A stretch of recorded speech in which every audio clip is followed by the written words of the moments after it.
Sir আপনার ইয়াটা pin করছেন? করলাম, পিনও করলাম। ঠিক আছে, আমরা লাস্ট ক্লাসে আলোচনা করছিলাম যে আমাদের অর্থায়নের লক্ষ্য নিয়ে পড়ছিলাম, এবং আমরা গত ক্লাসে বলছি অর্থায়নের লক্ষ্যকে দুই ভাগে ভাগ করা যাচ্ছে। একটা হচ্ছে মুনাফা সর্বাধিকরণ আর একটা হচ্ছে মূলধন সর্বাধিকরণ, নাকি? একটা হচ্ছে মুনাফা সর্বাধিকরণ আর একটা হচ্ছে মূলধন সর্বাধিকরণ, ঠিক আছে? সম্পদ সর্বাধিকরণ। রাইট, ক্লাসের মধ্যে মনোযোগটা ইম্পর্টেন্ট। আমি ক্লাসের মধ্যে ভুল অপশন দিব, তোমাকে বুঝতে হবে যে স্যারে ভুল অপশন দিচ্ছে, দ্যাট মিন্স হচ্ছে আমি ক্লাসে মনোযোগী আছি কিনা। এখনো তাহলে আমাদের মনোযোগ আসে নাই ক্লাসে। আমাদের অর্থায়নের লক্ষ্য হচ্ছে দুইটা, একটা হচ্ছে মুনাফা সর্বাধিকরণ আর একটা হচ্ছে সম্পদ সর্বাধিকরণ। মুনাফা সর্বাধিকরণের ইংরেজিতে বলা হচ্ছে প্রফিট ম্যাক্সিমাইজেশন, এবং সম্পদ সর্বাধিকরণের ইংরেজি নাম হচ্ছে ওয়েলথ ম্যাক্সিমাইজেশন। রাইট, এখন বলা হচ্ছে দুইটা লক্ষ্য তো কখনো অর্থায়ন ফলো করতে পারে না, যে কোনো একটা অর্থায়ন ফলো করতে পারে। বলা হচ্ছে যদি এখানে আমাদের একটা উদাহরণ দেওয়া আছে, এবং উদাহরণের ক্ষেত্রে আমরা গতকাল যেটা দেখতে পেয়েছি যে আমরা যদি কত ইনভেস্ট করি তাহলে আমরা মোট 18 টাকা লাভ পাচ্ছি 3 বছরে, এবং আমরা যদি কত ইনভেস্ট করি তাহলে আমরা মোট 3 বছরে প্রফিট পাচ্ছি 19 টাকা। তাহলে এই যে এখানের মধ্যে আমরা বলছিলাম যে স্যার যেহেতু আমি খতে 1 টাকা বেশি প্রফিট পাচ্ছি, সো তাহলে আমি মুনাফার উপর ভিত্তি করে হয়তো বা আমি খতে ইনভেস্ট করতে পারি। কিন্তু বলা হচ্ছে মুনাফার উপর ভিত্তি করে যদি আপনি খতে ইনভেস্ট করতে যান তাহলে কিছু প্রবলেম ক্রিয়েট হতে পারে। তার মধ্যে গতকাল আমরা দেখেছিলাম যে প্রথম প্রবলেম যেটা দেখতে পাচ্ছি সেটা হচ্ছে আমাদের সময় বিবেচনা করা। মানে আমাদের এই যে ফার্স্ট ইয়ারে আমি 10 টাকা কালেকশন করছি, আবার সেকেন্ড ইয়ারে আমি 5 টাকা, থার্ড ইয়ারে আমি 3 টাকা, কিন্তু খতে আমি প্রথম বছরে সংগ্রহ করলাম 4 টাকা, দ্বিতীয় বছরে সংগ্রহ করলাম 5 টাকা, তৃতীয় বছরে সংগ্রহ করলাম 10 টাকা। এখন বলা হচ্ছে এই যে 10 টাকা সংগ্রহ করছেন, এই 10 টাকা এগেইন আপনি কি করতে পারছেন? পুনঃবিনিয়োগ করতে পারছেন, এবং পুনঃবিনিয়োগের মাধ্যমে আপনি হয়তোবা এখানে হয়তোবা খতে আপনি 3 বছর পরে 1 টাকা বেশি পাচ্ছেন, এটা আমরা মানলাম, কিন্তু 1 বছর পরে যখন আপনি 10 টাকা পেলেন, এই 10 টাকাকে যখন আপনি পুনঃবিনিয়োগ করবেন সেখান থেকে হয়তোবা আপনি আরো বেশি প্রফিটও গেইন করতে পারেন। সো সেই জায়গায় দেখা যাচ্ছে আমি প্রথম বছরে আমি যদি 10 টাকা ইনভেস্ট করি, কত ইনভেস্ট করি 10 টাকা, কত ইনভেস্ট করি 10 টাকা, তাহলে দেখা যাচ্ছে প্রথম বছরে আমি কিন্তু ক থেকে আমি আমার যেই ইনভেস্টমেন্ট সেটা ফেরত পেয়ে যাচ্ছি, কিন্তু খতে আমি প্রথম বছর তো দূরের কথা, দ্বিতীয় বছরের জন্য ওয়েট করলেও আমি আমার টোটাল ইনভেস্টমেন্টটা ফেরত পাচ্ছি না। সো আমাকে তৃতীয় বছরের জন্য ওয়েট করতে হচ্ছে, যেখানে আমি প্রকল্পে প্রথম বছর এই টাকাটা পেয়ে যাচ্ছি। সো এইদিকে আমি যদি চিন্তা করি তাহলে আমরা যদি মুনাফা সর্বাধিকরণের উপর ভিত্তি করে যদি আমরা খতে ইনভেস্ট করি, তাহলে বলা হচ্ছে এই জায়গায় সময়টাকে বিবেচনা করছে না। তাহলে এখানে আমরা যেটা দেখতে পেলাম, মুনাফার মধ্যে প্রথমে হচ্ছে সময় বিবেচনা করে না। কারো কোনো আপত্তি আছে? আচ্ছা, ঠিক আছে। সবাই কি আমাদের ফিন্যান্স বইটা সামনে আছে সবার? Very good. 25 নাম্বার পেজটাতে আসবো আমরা একটু আস্তে আস্তে দেখি। আজকে আমরা মুনাফা সর্বাধিকরণের পুরোটাই বুঝে ফেলবো, সবাই আশা করে আমাকে হেল্প করবা। সো আমাদের প্রথম পয়েন্টটা মানে হচ্ছে ক নাম্বার পয়েন্ট, যেটা হচ্ছে মুনাফা অর্জনের সময় বিবেচনা করা হয় না, এটা আমরা বুঝলাম। এবার চলে আসে আমাদেরকে বলা হচ্ছে নগদ প্রবাহ বিবেচনা করা হয় না। নগদ প্রবাহ বিবেচনা করা হয় না যেটা বলছে সেটা একটু বোঝার চেষ্টা করি। বলা হচ্ছে মুনাফা এবং নগদ প্রবাহ দুটি ভিন্ন ধারণা। দ্যাট মিন্স হচ্ছে একটা হচ্ছে মুনাফা আর একটা হচ্ছে নগদ প্রবাহ। আমরা গত ক্লাসে যেটা বলেছিলাম সেটা হচ্ছে আমরা দুইটা ভিত্তিতে হিসাব করতে পারি, একটা হচ্ছে নগদ ভিত্তি আর একটা হচ্ছে বকেয়া ভিত্তি। আমি আবারও বলছি, একটা হচ্ছে নগদ ভিত্তি আর একটা হচ্ছে বকেয়া ভিত্তি। কেউ কি আমাকে এক্সপ্লেইন করতে পারবা নগদ ভিত্তি কোনটা? বকেয়া ভিত্তি। নগদ ভিত্তি কোনটা কেউ কি এক্সপ্লেইন করতে পারবা? জাফরিন, নগদ ভিত্তি বলতে কি বোঝায়? জাফরিন, নগদ ভিত্তি বলতে কি বোঝায়? জি স্যার, স্যার মানে নগদে যে টাকা প্রদান সরাসরি সাথে সাথে প্রদান করব। এটাকে নগদ ভিত্তিক। আচ্ছা, মারিয়া বকেয়া ভিত্তি বলতে কি বোঝায়? মারিয়া বকেয়া ভিত্তি বলতে কি বোঝায়? স্যার, ব্যবসায়ের যে অর্থটা বাকি থাকবে সেটা। হচ্ছে না তো। রিচি, রিচি কি আছেন? ব্যবসায় যে অর্থটা পরিশোধ করা হবে না সেটাই হচ্ছে বকেয়া। বকেয়া আমি বুঝছি, কিন্তু বকেয়া ভিত্তি বলতে আসলে বকেয়া ভিত্তিতে কিভাবে হিসাব নিকাশটা রাখা হয় আমি সেটা একটু জানতে চাচ্ছি। মানে আমি একটা সুবিধা গ্রহণ করে টাকাটা পরে দিব, এটাকে বলে বকেয়া।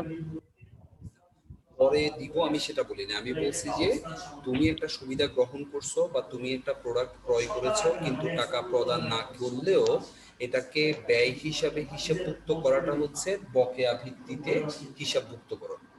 দ্যাট মিন্স তুমি একটা প্রোডাক্ট ক্রয় করছো কিন্তু তুমি এখন টাকা দাও না, তোমার নগদ টাকা যায়নি, কিন্তু তোমার ব্যয় সংগঠিত হয়েছে, ঠিক আছে? দ্যাট মিন্স তোমার কাছ থেকে মানুষ টাকা পায়, যিনি তোমাকে সুবিধা প্রদান করেছে তিনি তোমার কাছ থেকে টাকা পায়। তো সেই ক্ষেত্রে আমরা সেটাকে বকেয়া ভিত্তিতে ব্যয় করব। আর আয় হচ্ছে যখন তুমি কোনো একটা প্রোডাক্ট বিক্রি করলা অথবা সেবা প্রদান করছো, তুমি যদিও এখানের মধ্যে টাকা পাও নাই, তারপরে বকেয়া ভিত্তিতে বলছে এটা তোমার জন্য আয় সংগঠিত হয়েছে। আমি এই ধরনের ভাবে বলছি। ক্লিয়ার? জি স্যার, স্যার। আচ্ছা ঠিক আছে, তাহলে এবার একটু বইয়ের দিকে একটু দেখি। আমরা বলা হচ্ছে মুনাফা এবং নগদ প্রবাহ দুটি ভিন্ন ধারণা। মুনাফা পরিমাপ করা হয় বকেয়া নীতির উপর ভিত্তি করে। তাহলে বকেয়া নীতি আমরা বুঝি। এবার বলা হচ্ছে নগদ প্রবাহ পরিমাণ করা হয় নগদ ভিত্তিক লেনদেনের মাধ্যমে। মুনাফা বৃদ্ধির অর্থ এই নয় যে শেয়ার মালিকদের নগদ প্রবাহ বৃদ্ধি পেয়েছে, শেয়ার মালিকগণ নগদ প্রবাহ দুভাবে পেতে পারে। ঠিক আছে, আমরা গত ক্লাসে আমরা আলোচনা করেছিলাম যে একজন শেয়ার মালিক বেসিক্যালি দুইভাবে কি করতে পারে, দুইভাবে তার ইনকাম দিতে পারে। শেয়ারে ইনভেস্ট করার পরে তার দুইভাবে ইনকাম দিতে পারে। স্যার আপনার সাউন্ড থেকে পাশের সাউন্ড বেশি আসতেছে। আচ্ছা, আমি গত ক্লাসে যে কথাটা বলেছিলাম সেটা হচ্ছে যে যে একজন শেয়ার হোল্ডার যখন ইনভেস্ট করে সে কিন্তু দুই ধরনের প্রফিট গেইন করতে পারে। একটা হচ্ছে যে সে লভ্যাংশ পেতে পারবে, সে লভ্যাংশ পেতে পারবে। আরেকটা হচ্ছে সে মূলধনী লাভ করতে পারবে, মূলধনী লাভ করতে পারবে। দুই ধরনের প্রফিট গেইন করতে পারবে। ঠিক আছে, এখন তাহলে এই যে লভ্যাংশ মানে কোনটা? লভ্যাংশ মানে হচ্ছে প্রতি বছর যে প্রফিটটা গেইন করবে সেটা হচ্ছে লভ্যাংশ। আর মূলধনী লাভ হচ্ছে একটা শেয়ার বিক্রি করে, মানে সেকেন্ডারি মার্কেটে বিক্রি করে যে প্রফিটটা আসবে সেটা হচ্ছে আমাদের মূলধনী লাভ। এটা নিয়ে আমরা গত ক্লাসে আলোচনা করেছিলাম, মনে আছে তোমাদের? জি স্যার। আচ্ছা, তাহলে দেখো বলা হচ্ছে, তাহলে এখানে যেটা বলছে শেয়ার মালিকগণ নগদ প্রবাহ দুভাবে পেতে পারে। একটা হচ্ছে লভ্যাংশ, যেটা হচ্ছে প্রথম, যেটা প্রতি বছর পেয়ে থাকে, কোম্পানির লাভ হলে লভ্যাংশ পায়। আর দ্বিতীয়টা হচ্ছে মূলধনী লাভ, যেটা হচ্ছে যে এককালীন পেয়ে থাকে এবং সেটা শেয়ার বিক্রি করার মাধ্যমে পেয়ে থাকে। বলা হচ্ছে এখানে মূলধনী লাভ বলতে বোঝায় শেয়ারটি ক্রয় মূল্যের চেয়ে, ভালো করে খেয়াল করো, শেয়ারটি ক্রয় করছি মনে করো আমি 100 টাকায়, ঠিক আছে, কিন্তু আমি বিক্রি করার সময় এটা আমি বিক্রি করলাম 120 টাকায়। তাহলে 120 টাকায় যদি আমি বিক্রি করি তাহলে এখানের মধ্যে আমার যে 20 টাকা প্রফিট হচ্ছে সেটা হচ্ছে আমার মূলধনী লাভ। ওই জন্য ওরা এখানের মধ্যে বলছে ক্রয় মূল্যের চেয়ে, দ্যাট মিনস ক্রয় মূল্যের চেয়ে যখন বিক্রয় মূল্য বেশি হবে, তাহলে ক্রয় মূল্যের চেয়ে বেশি মূল্যে বিক্রয় করা হয়েছে। সুতরাং শেয়ার প্রতি আয় বা ইপিএস বৃদ্ধি পাওয়ার অর্থ এই নয় যে ফার্মের পরিচালনা পর্ষদ সাথে সাথে লভ্যাংশের পরিমাণ বৃদ্ধি করবে। ঠিক আছে, বুঝতে পারছেন? স্যার আরেকবার বলবেন? দ্যাট মিন্স হচ্ছে আমি যেটা বলতে চাচ্ছি সেটা হচ্ছে যে একজন শেয়ার হোল্ডার কোম্পানিতে বা শেয়ারে যদি ইনভেস্ট করে সে দুই ধরনের প্রফিট লাভ করতে পারে। একটা হচ্ছে লভ্যাংশ আর একটা হচ্ছে মূলধনী লাভ। লভ্যাংশ হচ্ছে কোম্পানি প্রতি বছর যে পরিমাণ লাভ পেয়ে থাকে সেই লাভ থেকে সাধারণ শেয়ার হোল্ডারকে যে লাভ দেয় সেটা হচ্ছে লভ্যাংশ। আর মূলধনী লাভ হচ্ছে ওই লাভটা যেটা হচ্ছে যে শেয়ার বিক্রি করার মাধ্যমে একজন বিনিয়োগকারী যে পরিমাণ প্রফিট গেইন করতে পারে। সেই শেয়ারটা ক্রয় করছিল 100 টাকায়, সে বিক্রি করছে 120 টাকায়, তাহলে মাঝখানে যে 20 টাকাটা প্রফিট হয়েছে সেটা হচ্ছে আমাদের জন্য মূলধনী। এই কথাটা ওরা বলছে। ঠিক আছে, ক্লিয়ার? জি স্যার। তাহলে একটু ভালো করে খেয়াল করো, আমরা এই যে দুটো উদাহরণ জি, স্যার। দেখছিলাম, আমরা যেটা দেখছিলাম সেটা হচ্ছে যে এখানের মধ্যে খতে আমরা ইনভেস্ট করতে চাচ্ছি, ওকে। কিন্তু এমনও তো হতে পারে হয়তোবা এই টাকাগুলো কিন্তু আমরা এখনো পাইনি, আমরা জাস্ট হচ্ছে এখন ইনভেস্টমেন্টে যাব, ইনভেস্টমেন্ট করবো নাকি করবো না এটা নিয়ে চিন্তা করতেছি। এখন একটু ভালো করে খেয়াল করো, কোনো কারণে এই জায়গায় হয়তো আমার 10 টাকা আসতেছে, এই জায়গায় আমার 4 টাকা আসতেছে, এই জায়গায় 5 টাকা আসতেছে, এই জায়গায়ও 5 টাকা আসতেছে, আবার এই জায়গায় 3 টাকা আসতেছে, এই জায়গায় 10 টাকা আসতেছে, এবং ইন টোটাল এখানে 18 টাকা আসতেছে, এখানে 19 টাকা আসতেছে। কিন্তু বিষয়টা হচ্ছে যেহেতু এটা ভবিষ্যৎ সবসময় অনিশ্চিত, তাহলে এই যে তুমি 100 টাকা যেটা চিন্তা করছো, 10 টাকা যেটা চিন্তা করছো, আর 4 টাকা যেটা চিন্তা করছো, হতে পারে এই 4 টাকা হয়তো 4 টাকা না এসে 3 টাকা আসতে পারে, এই 5 টাকা হয়তো 5 টাকা না এসে 4 টাকা আসতে পারে।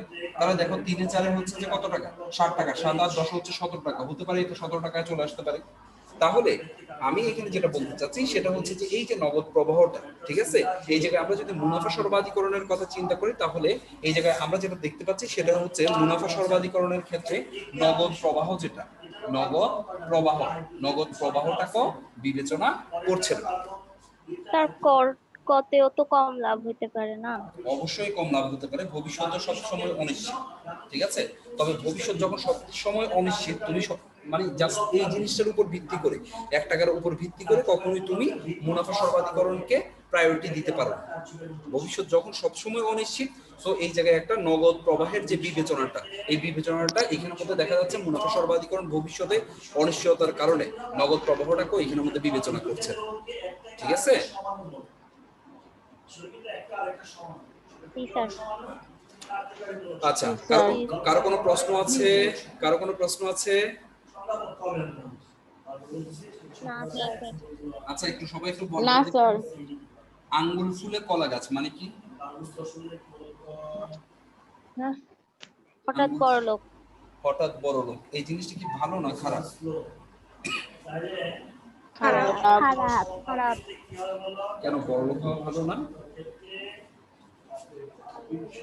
না স্যার, যারা আর হঠাৎ হঠাৎ করে হয় করে তারা একটু হঠাৎ করে হঠাৎ কি করে বড় লোক করে হইলে হওয়া ভালো না। অহংকার খারাপ।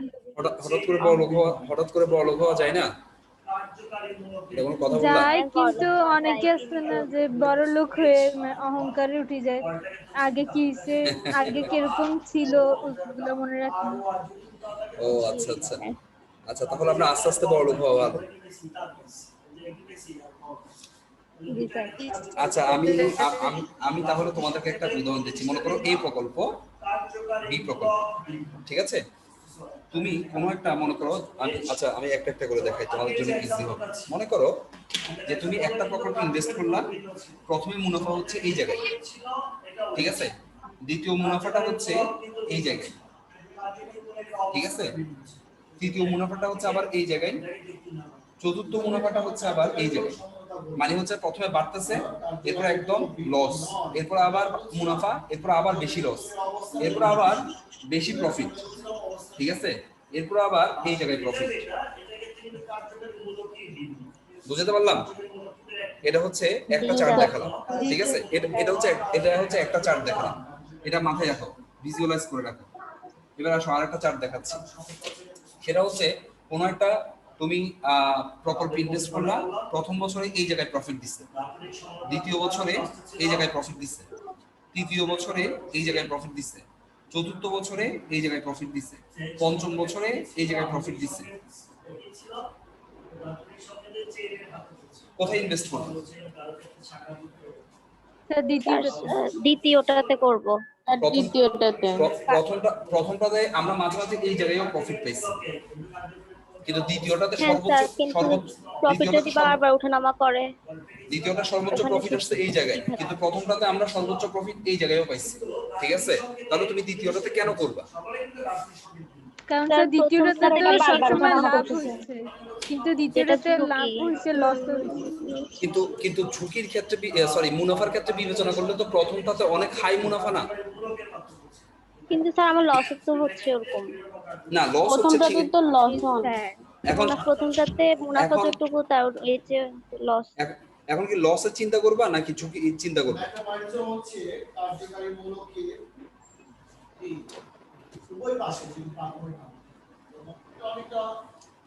দেখি আমরা কিসের চিন্তা আমরা একটা ডিসিশন মেক করতে পারি কিনা।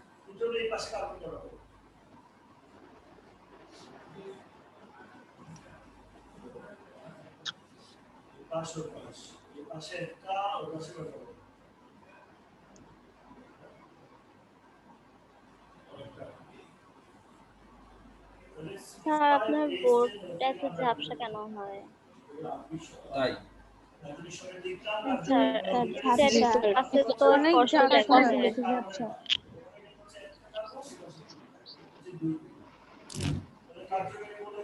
ক্লিয়ার না।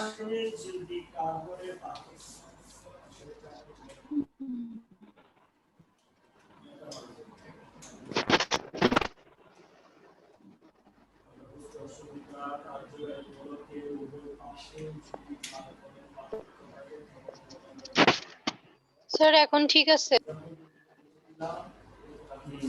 ঠিক আছে।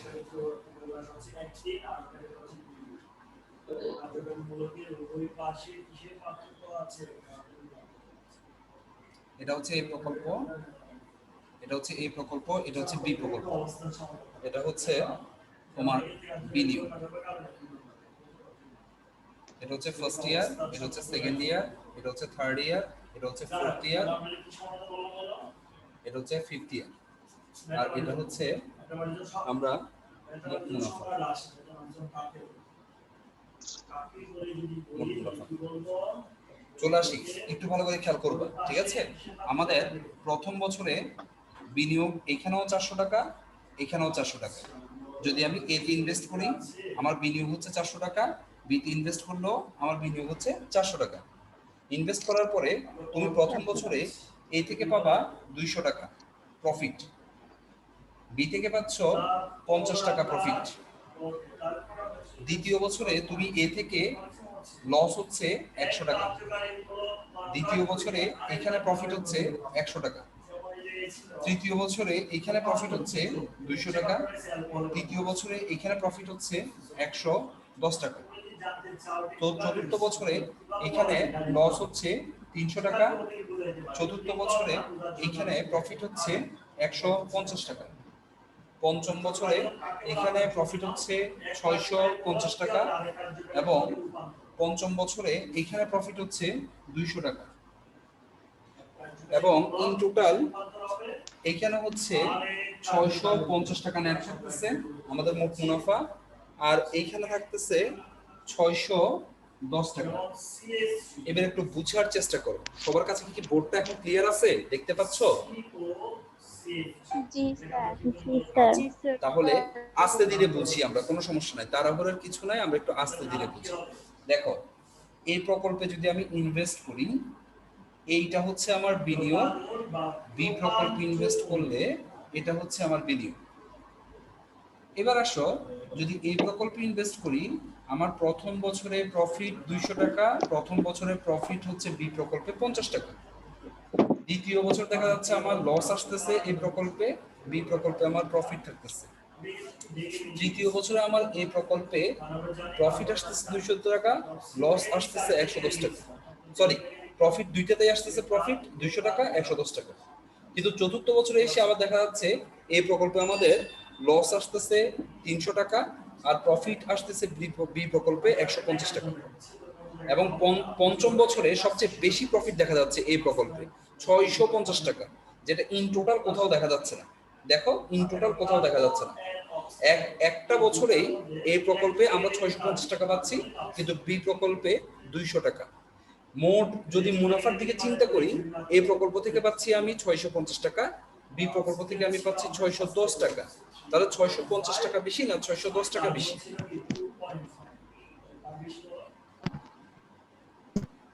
কোনটা বেশি হবে?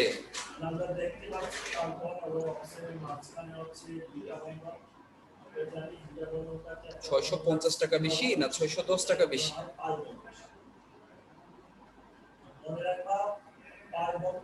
আমার কথা কি আমার কথা শুনতে পাচ্ছ না? জি স্যার। জি স্যার।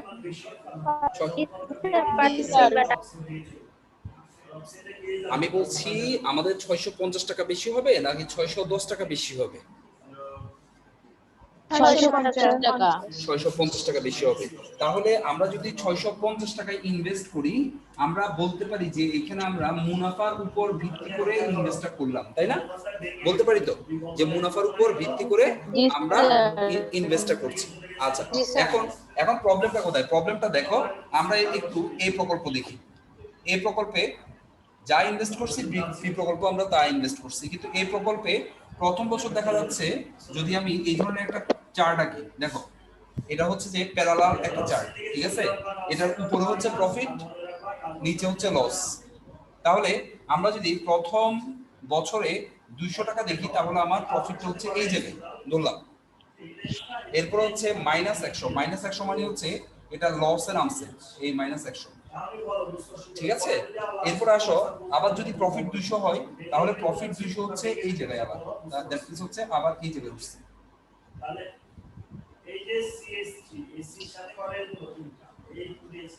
এরপর আবার -300 মানে হচ্ছে এই জায়গায় নামছে। এরপর আবার +650 মানে হচ্ছে এই জায়গায় উঠে গেছে। যেগুলো রেখার নিচে নামছে সেগুলো হচ্ছে লস, যেগুলো রেখার উপর উঠছে সেগুলো হচ্ছে প্রফিট। এবং ইন টোটাল আমরা দেখতে পাচ্ছি খ প্রকল্পের চেয়েও ক প্রকল্পে আমাদের প্রফিট বেশি। কিন্তু এখানে একটা প্রবলেম আছে। প্রবলেমটা কোথায়? প্রবলেমটা হচ্ছে প্রচুর পরিমাণে ফ্ল্যাকচুয়েট করতেছে, উঠা নামা করতেছে। ঠিক আছে, বুঝতে পারছি? তাহলে এই জায়গায় একটা সমস্যা দেখতে পাচ্ছি, যদিও এখানের মধ্যে প্রফিট ভালো। স্যার আপনি আগে বলছিলেন না মুনাফার ক্ষেত্রে একটু ঝুঁকি গ্রহণ করতেই পারি? হ্যাঁ, অবশ্যই আমি বলছি ঝুঁকি ছাড়া তো তুমি মুনাফা অর্জন করতে পারবা না। হ্যাঁ, আমি বলছি ঝুঁকি ছাড়া মুনাফা অর্জন করতে পারবা না, অবশ্যই ঝুঁকি গ্রহণ করবা। কিন্তু কথা হচ্ছে ঝুঁকি গ্রহণ করতে গিয়ে তো আর, যদি এখন বিষয়টা এরকম হয় যে তোমাকে আমি বললাম যে জাফরিন তোমাকে আমি 10 কোটি টাকা দিব, তুমি 10 তলার ছাদ থেকে লাফ দিতে হবে, তাহলে ওই ঝুঁকি কি জাফরিন কখনো গ্রহণ করবে? না স্যার। না স্যার। কিন্তু ওখানে তো প্রফিট বেশি স্যার, তাহলে ওটা তো গ্রহণ করা যায়, তাই না? তোর বাটি না থাকলে টাকা দিয়ে কি করবে? সেটাই, দ্যাট মিন্স হচ্ছে তোমার বিজনেসটা যদি এমন একটা ঝুঁকি তুমি গ্রহণ করলা, যেই ঝুঁকির কারণে তোমার বিজনেসটা হয়তোবা একেবারে ধূলিসাৎ হয়ে যাবে, তাহলে সেই জায়গায় তুমি হয়তোবা মানে হচ্ছে যে ইনভেস্ট করেই বা লাভ কি, তাই না? তো বিষয়টা হয়ে গেছে এই জায়গায়। দেখো, একটু বলা হচ্ছে যে তুমি এমন একটা কোম্পানিতে ইনভেস্ট করতে যাচ্ছ যেই কোম্পানিতে ওই যে রাতারাতি বড় লোকের মতো, দেখো লস ছিল এখানে, রাতারাতি এইখানে উঠে যাওয়া মানে কি রাতারাতি বড় লোক হয়ে যাওয়া না? আঙ্গুল ফুলে কলা গাছের মতোই তো। তোমরাই তো বলছো স্যার যে আঙ্গুল ফুলে কলা গাছ স্যার তেমন একটা সুবিধাজনক না, এটা খুব রিস্কি, এটাতে যাওয়া যাবে না। আঙ্গুল ফুলে কলা গাছ হইলে সেই জায়গায় আমরা গ্রহণ করতে পারবো না স্যার, কারণ আঙ্গুল ফুলে কলা গাছ কখনোই এটা কাম্য হইতে পারে না। তাহলে এই প্রকল্পটা দেখতে পাচ্ছি, দেখো চতুর্থ বছর যখন একদম লসে ছিল, সবচেয়ে বেশি লস 300 টাকা, চতুর্থ বছর সবচেয়ে বেশি লস থেকে সে রাতারাতি যে জায়গায় জাম্প করছে, এটা আসলেই আমাদের জন্য সন্দেহজনক, তাই তো? আচ্ছা, এবার আসি তাহলে একটু বি প্রকল্প নিয়ে কথা বলি। হ্যাঁ, চলো বি প্রকল্প নিয়ে একটু কথা বলি। বি প্রকল্পের ক্ষেত্রে আমি মনে করি চিত্রটা এই জায়গায় আসবে, ঠিক আছে? চিত্রটা আঁকলাম এই জায়গায়। এটার নিচে হচ্ছে আমাদের লস, যেহেতু আমাদের এখানে কোনো লস নাই, ওই জন্য আমি একদম নিচে করে রাখছি, ঠিক আছে? এটার একদম এই জায়গায় হচ্ছে আমার নিচে হচ্ছে লস, উপরে হচ্ছে আমার প্রফিট। দেখো প্রফিট একদম শুরু থেকে খুবই কম, 50 টাকা থেকে শুরু হয়েছে। এর দ্বিতীয় বছর হচ্ছে 100 টাকা, দ্যাট মিন্স হচ্ছে এই জায়গায় উঠছে।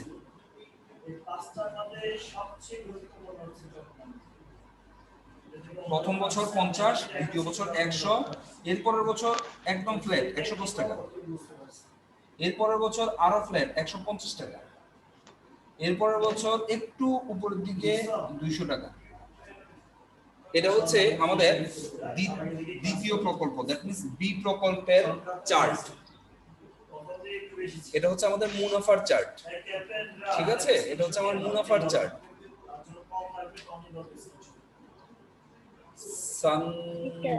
সানজানা, আপনি কি প্রথম থেকে ক্লাসে ছিলেন? স্যার দেখতে পাইনি মনে হচ্ছে। আমার ঢুকতে পারতেছিলাম, ফার্স্টে প্রবলেম করতেছিল, তারপরে আবার ঢুকছি। সবাই কি এখানে যারা উপস্থিত আছেন সবাই কি অ্যাসাইনমেন্ট জমা দিয়েছেন? জি জি স্যার। স্যার। স্যার দেন নাই কেউ আছেন কি? দেন নাই এই ধরনের কেউ আছেন? দিয়ে দিছেন না? আচ্ছা, ঠিক আছে। আমি আজকে ক্লাসের পরে সব চেক করব অবশ্যই। সো চেক করব তখন বুঝবো। স্যার যারা অ্যাবসেন্ট তারা তো দেয়নি, মানে এক, তারপর নাফ, তারপর কারিন। কারিন, কারিনটা কে? জি স্যার, কালকে যার কথা বললেন। তামিজা কারেন। যা কারিন মানে হচ্ছে যে ক্লাসে রেগুলার প্রেজেন্ট থাকলে, আর যদি তুমি রেগুলার হও একটা সুবিধা কি জানো, মানে টিচারদের একটু স্নেহাশিস চোখে থাকতে পারবে। এটা শুধু আমার জন্য না, এটা সব টিচারের ক্ষেত্রে। টিচাররা তোমাকে খুঁজবে ক্লাসে না পাইলে। যেমন মনে করো এখন অনেক কেউ হয়তো বা ক্লাসে না থাকলে ইলমা, রিচি, অরিন, জাফরিন, মিথিলা, মারিয়া, এরা হচ্ছে আমার ক্লাসে একদম রেগুলার। তো এদেরকে যখন আমি ক্লাসে না দেখি আমি তাদের জিজ্ঞেস করি যে এই মেয়েটা কই গেল, এই মেয়েটা তো ক্লাস করে, নিশ্চয় আছে কোনো সমস্যা হয়েছে। ঠিক আছে, কেউ এখন আস্তে আস্তে মানে হচ্ছে যে প্রেজেন্ট থাকার চেষ্টা করছে। ঠিক আছে, স্যার সাহা।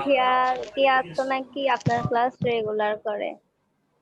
আচ্ছা আচ্ছা আচ্ছা আচ্ছা, ঠিক আছে। তাহলে স্যারে মনে হচ্ছে যে হয়তো বা খেয়াল করি নাই। তবে আমি প্রথম দিকে কেয়াকে পাই নাই, সানিকাকেও প্রথম দিকে পাই নাই। সানিকা বলছিল যে স্যার একটু সমস্যা হচ্ছে, কিন্তু এখন আবার সানিকা রেগুলার, কেয়াও বেশ কিছু ক্লাসে রেগুলার দেখতে পাচ্ছি। তবে প্রথম দিকে যারা করে নাই আর কি, যেমন ইলমা, রিচি, ঠিক আছে, তারপর অরিন, এরা একদম প্রথম থেকে প্রত্যেকটা ক্লাসে রেগুলার। ইলমা মনে হচ্ছে মাঝখানে অসুস্থতার কারণে 2-1 দিন ক্লাস করতে পারেনি, সেটা আমাকে জানাইছে ও। তো একটা বিষয় হচ্ছে কি জানো, সেটা হচ্ছে যে ব্রিলিয়েন্ট স্টুডেন্ট হইলেই যে টিচারের মানে ভালো চোখে থাকবা সেটা না। ভালো টিচারের মানে হচ্ছে যে, মানে টিচার তোমাকে পছন্দ করবে সেটা হচ্ছে যে তুমি রেগুলার থাকতে হবে, তুমি টিচারদের যে ইনস্ট্রাকশন সেগুলো ফলো করতে হবে, এবং যেটা করতে হবে সেটা হচ্ছে যে তোমাকে নিয়মিত পড়াশোনার মধ্যে থাকতে হবে। তোমার কাছ থেকে যখন অনলাইন ক্লাস, তো আমি খুব বেশি রেসপন্স দিতে পারি না, তবে যখন রেসপন্স নেওয়ার চেষ্টা করি তখন রেসপন্সটা যাতে আমরা দিতে পারি, না হলে এটা কিন্তু টিচার একটু বিরক্ত হবে। হয়তো আমরা ফিজিক্যাল যখন সরাসরি ক্লাস হবে তখন হয়তো বা ফুললি আমরা তখন লোডেড থাকবো, আমরা বুঝতে পারবো বিষয়টা। ঠিক আছে, কি ব্যাপার শাহনাজ, না সরি সানজানা, বারবার বের হয়ে যাচ্ছে আর ঢুকতেছে মনে হচ্ছে, কি একটা সমস্যা হচ্ছে? না স্যার, না স্যার, স্যার আমি তো ভিডিও অফ করে রাখছিলাম। ও আচ্ছা আচ্ছা আচ্ছা, মানে তোমার চেহারা আমরা দেখতে পারবো না, এই ধরনের বিষয়? হ্যাঁ, না স্যার, এই না অদ্ভুত স্যার। কথাবার্তা। আরে বাবা, আমরাই তো দেখবো তাই না, টিচাররা দেখবে আর বন্ধুরা বান্ধবীরা দেখবে, কোনো সমস্যা নাই তো। ঠিক আছে, তবে একটা বিষয় কি তোমাদেরকে কেন বলছি, যে এখন তোমাদেরকে আমি দেখতেছি, ঠিক আছে, সো একটা ক্লাসের ফিল পাচ্ছি, মূল বিষয় হচ্ছে এটা, আর কিছুই না। ঠিক আছে, তোমরা যখন ভিডিও অফ করে রাখো, এখন তুমি আছো স্যার নাকি আমরা না? এখন আপনাকে দেখতে পারতেছি না। ও আচ্ছা আচ্ছা আচ্ছা আচ্ছা, ঠিক আছে। আহ, মানে হচ্ছে যে ওই খুব মজার একটা বিষয় আমি তোমাদের সাথে শেয়ার করি। ঠিক আছে, আমি স্টুডেন্টদের সাথে খুব মজা করি, এটা একটা বিষয়। সেটা হচ্ছে যে ওই একবার গত বছর তোমাদের আগের ব্যাচটা, ঠিক আছে, ছেলেরা একটু বেশি দুষ্ট, তো ওদের গাইড টিচার আমি। তো দুষ্ট বলতে মানে এমন কোনো দিন নাই হয়তো বা যে যেই দিন আমরা কমপ্লেন পাই না। ঠিক আছে, আমাদের আগের ব্যাচের ছেলেরা এখন ভালো হয়ে গেছে, ভদ্র হয়ে গেছে। তো ওদের গাইড টিচার আমি হওয়াতে, এই যেমন এইবার আবার ফার্স্ট ইয়ারের ছেলেদেরকে গাইড টিচার আমাকে দিয়ে দিয়েছে, কেন জানি না, কলেজ কর্তৃপক্ষ ঘুরে ফিরাই আমাকে আর আনাস স্যারকে এই ছেলেদের কন্ট্রোল করার দায়িত্বটা দিয়ে দেয়। ঠিক আছে, একটু মানে দুষ্টামি বেশি করে তো, আপনারা পারেন। তো যার কারণে এখন কথা হচ্ছে তো কতবার আমাদের তোমাদের যে যিনি এখন স্ট্যাটিস্টিক্স পড়ান, উনি হচ্ছে আমাদের গত বছর মানে বেশ কয়েক মাস আগে জয়েন করছে। তো এর আগে একজন আমাদের স্যার ছিলেন স্ট্যাটিস্টিক্সের, উনি খুব সিনিয়র একজন টিচার। তো ওনার ক্লাসে স্টুডেন্ট একটু ডিস্টার্ব করছে। তো পরবর্তীতে স্যার এখন বিএসসি ট্রাস্ট কলেজে আছে, তো উনি কি করছে, কিছু গার্জিয়ান ডাকাইছে। হ্যাঁ, তো গার্জিয়ান ডাকাইছে, আর এখন বেশ কিছু গার্জিয়ানের সাথে উনি ডিল করছে। ডিল করার পরে একদিন ডিল করছে, পরের দিন আরো কিছু গার্জিয়ান আসবে। তো স্যার আমাকে বললো যে বিজয় স্যার আপনি একটু আমার সাথে একটু গার্জিয়ানের সাথে একটু বসবেন। তো আমি ফ্রি ছিলাম, আমি উনি যেহেতু বললো তো আমি বসছি। ঠিক আছে? তো বসার পরে ঘটনা হয়েছে কি, গার্জিয়ানের সাথে ডিল করছি এবং স্টুডেন্ট ডাকাই ডাকাই এনে গার্জিয়ানের সামনে আমি কথা বলছি, বেশ কিছু কথা বলছি। পরের ক্লাসে খুব মজার বিষয়, স্টুডেন্টরা আমার নামে কমপ্লেন আনছে আমার ক্লাসে, মানে আমাকে কমপ্লেন করছে। আমি যখন ক্লাসে ঢুকছি তখন বলতেছে যে স্যার আপনার নামে কমপ্লেন আছে। তো আমি ওদেরকে মজা করে বললাম যে তোমাদের কমপ্লেন তো তোমাদের গার্জিয়ানকে দিই, তো আমার কমপ্লেনটা কি আমাকে দিবা নাকি আমার বাবা মাকে ডাকতে হবে? ঠিক আছে? তো ওরা বলছে না স্যার আপনাকেই দিব। তো আমি বললাম যে বলো দেখি তোমাদের কমপ্লেন কি আমার প্রতি। বলতেছে স্যার যে স্ট্যাটিস্টিক্স স্যার গার্জিয়ান রাখাইছে, উনি ডিল করবে, আপনি কেন বসবেন গার্জিয়ানের সাথে? তো আমি বললাম যে আমি বসলে প্রবলেমটা কোথায়? বলতেছেন না স্যার আপনি বসলে পুরোটাই প্রবলেম। কারণ হচ্ছে যে গত পরশুদিন যে গার্জিয়ান গুলো শুধুমাত্র স্ট্যাটিস্টিক্স স্যারের সাথে কথা বলে গেছে তারা বাসায় গিয়ে কোনো ঝামেলা করে নাই, কিন্তু গতকাল যখন আপনার সাথে কথা বলে গেছে বাসায় আমাদের উপর খুবই টর্চার করছে। ক্লাস শেষ করে আসছে। তো এই বিষয়টা আমার কাছে একটু হাস্যকর মনে হচ্ছে আর কি, যে স্টুডেন্টরা মানে হচ্ছে, তো ওরা মানে আমাকে মজা করে বলছিল যে স্যার আপনি বসলে স্যার গার্জিয়ানরা স্যার এত বেশি কনভিন্স হয়ে যায়, এত বেশি মানে হচ্ছে যে ইয়ে হয়ে যায় যে আমাদের উপর স্যার মানে গিয়ে, যে বাবা হয়তো বা আমাকে কখনো মারে নাই, ঠিক আছে, সেই বাবাও দেখা যাচ্ছে আমার উপরে খুব বেশি পরিমাণে চড়াও হয়ে যাচ্ছে। আসলে বিষয়টা সেটা না, বিষয়টা হচ্ছে খুব ভালো করে বোঝাই বলেন আর কি, মশলা দিয়ে দেয়। মশলা দিয়ে না? তাহলে তাহলে আমি মনে হচ্ছে টিচার না হয়ে মনে হয় শেফ হওয়া উচিত ছিল, মানে রান্না বান্না খুব ভালো করতে পারতাম, গুছিয়ে রান্না করতে পারতাম। আচ্ছা, যাই হোক, রান্নার কোনো অভিজ্ঞতা আসলে আমার নাই, টোটালি এই লাইফে আমি কখনো রান্নার অভিজ্ঞতা পাই নাই। সো আসো দেখি আমরা একটু শেষ করি। হ্যাঁ, যেটা বলছিলাম সমস্যা নাই। দেখো স্যার আমি আবারও বলছি আমার ক্লাসে তুমি সম্পূর্ণ স্বাধীন, হ্যাঁ, তবে একটু স্যার পড়াশোনা করবা, শুধুমাত্র পড়াশোনা এবং মনোযোগটা দিয়ে করবে। তোমার যত ধরনের আবদার আমি ফুলফিল করবো অ্যাজ এ টিচার হিসেবে, সাবজেক্টিভ আবদার বা পড়াশোনার যে আবদারগুলো এগুলো আমি ফুলফিল করার চেষ্টা করবো আমার সাধ্যের মধ্যে থাকতে, কিন্তু তোমার পড়াশোনাটা যেটা দরকার সেটা তোমাকে করতে হবে, ঠিক আছে? সেই জায়গায় যাতে কোনো ধরনের অনীহা না দেখি। ওকে, খুবই ভালো লাগে যখন ক্লাসে রেগুলার থাকে স্টুডেন্টগুলো, ঠিক আছে?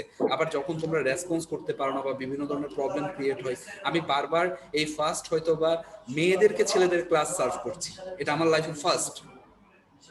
তোমরা একজনের মনে হয় ভাই আছে, ঠিক আছে, ছেলেদের, ওদেরকে তোমার ভাইকে একটু জিজ্ঞেস করে দেখো কার জানি ভাই আছে, শাহনাজ মনে হয় নাকি কার জানি ভাই আছে আমাদের ছেলেদের এখানের মধ্যে, ওকে জিজ্ঞেস করে দেখিও তো মেয়েদের। আমি বলি কারণ হচ্ছে যে আগে তো ফার্স্ট ইয়ারের যে আপুগুলো ওরা তো হয়তো লাইভ সরাসরি এখানে গিয়ে ক্লাস করছে, ফ্রি ছিল, এখন আমরা তো মাত্র ক্লাস শুরু করছি আপনাদের সাথে, তো আমাদেরও ফ্রি হইতে হইতে আমরাও রেসপন্স করব। আমি তোমাদেরকে দোষারোপ করছি না, আমি বলছি তোমাদের যে রেসপন্স প্লাস হচ্ছে ইনস্ট্রাকশন ফলো করা, হ্যাঁ, এই ইনস্ট্রাকশন ফলো করা। ছেলেদের ক্লাসগুলো তো ওরাও তো আমাদের সাথে সরাসরি ক্লাস করে নিতাম না, তারপর তারা চেষ্টা করছে, তোমরাও চেষ্টা করছো, বাট কিছু কিছু জায়গায় আমাদের সময় কম, তারপর আমাদের টেকনোলজিক্যাল প্রবলেম থেকেই থাকে, আমরা যতই চেষ্টা করি, ঠিক আছে, তারপরেও অনেক সময় সমস্যা থাকে। এরপরে যদি আমি আর তুমি দুইজনে যদি কোঅপারেটিভ হই তাহলে দেখা যাবে যে আমাদের ক্লাসটা স্মুথ হচ্ছে। ওকে, যাই হোক, আজকে অনেক কথা বলে ফেললাম, সময় ছিল ওই জন্য বললাম।